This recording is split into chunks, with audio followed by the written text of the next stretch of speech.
Where do you see your career going within the next 5 to 10 years? What kind of companies you want to work with, and do you have anybody in particular that you want to work with in the ring? So, I have been doing a lot of extra work for TNA. I would love to be a part of TNA. Um, like I like the whole feel of TNA, and I like the focus that they have on storytelling, telling character development there. Um, I like how a lot of wrestlers, when they needed a revamp, how they have been able to go to TNA and revamp themselves so they can like go on that second leg. I like that with TNA. Um, as far as working with, a lot of people I want to work with are like still like on the independents, like Rufus Lala. Like I saw her when I was training, and I was like, I would love to work her one day. Um, like I would really love to work her one day. I have trained with Gresham a couple of times, and I would like to wrestle Gresham. Like he's very technical. Um, my biggest one, and I have wrestled him before, but it was my graduation match. Is my trainer DJ. And it's mostly because every time I wrestle him, I learn so much more about what I can do in the ring. And when I wrestled him for graduation, it was like, okay, so I was able to keep up. I think it was like 15 minutes.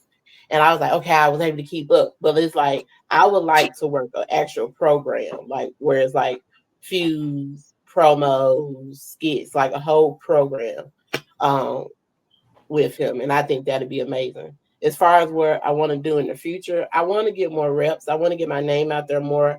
I want to do more community work with my company, Sudden Extreme Wrestling, and I want to open up a school. And I don't want to open up just a regular we train you and we kick you out of school. I want it to be like an actual like we're training you, but we're also training you in wrestling and we're training you in business. We're also training you in marketing. Like I want it to be a whole like stop shop for like wrestling training. That's where I kind of see myself at. Because of my age, because of my size, I know that I'm not going to be wrestling forever. But I enjoy helping other people. So what I want to do is like start fading out into helping the next generation um get to where they trying to go. Absolutely. Talk You about mentioned the connection with you and Sir Mo. Being able to meet him for the very first time and then running SEW under the OIWA banner. Talk about that connection and those partnerships. So with that, um Sermo, Sermo, he called himself my dad, and like he tells a lot of people when people give me hell, be like, "Do you know who my dad is?" Um, and like I have done that a couple of times. I have, and someone be like, "Ain't your daddy a wrestler?" I'm like, "Yeah, he's a wrestler." Like, yeah. So, so with Sir Mo, I met Sir Mo through DJ, and again, it's like I can't give DJ enough flowers because he has done so much for me in this business. If it wasn't for DJ, I would have never met Sir Mo, and if it wasn't for Sir Mo, I wouldn't have such an extreme wrestling. So I'm a very mental person. I have ADHD and depression, which is a bad combination, and I hyper asphyxiate about stuff. When I injured my knee, like literally, I was on like this roller coaster. Like I was like dominating everything, and then like out of nowhere, I lost everything, and I was told I wasn't gonna be able to do nothing for a year and a half. So Sermo didn't want me to fall into depression. So he was like, "Here, I have a company that I'm not doing anything with.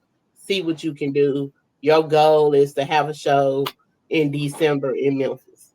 And I'm like, it's October. Like, I don't know nothing about running no wrestling company, and you want me to have a show up and ready in December. And he was like, I got faith in you, do it. So literally I got everything together and making phone calls, and literally I had my knee surgery the Wednesday before the show. So like I was doing the final details of the show literally from my couch because I couldn't move. And the show went off with a hitch, and then Sir Mo was like, there's an opportunity for you. You can do this until you get better. And so literally I ran Southern Extreme Wrestling, and Southern Extreme Wrestling became part of the OIWA. We started doing shows in Memphis, and then we started doing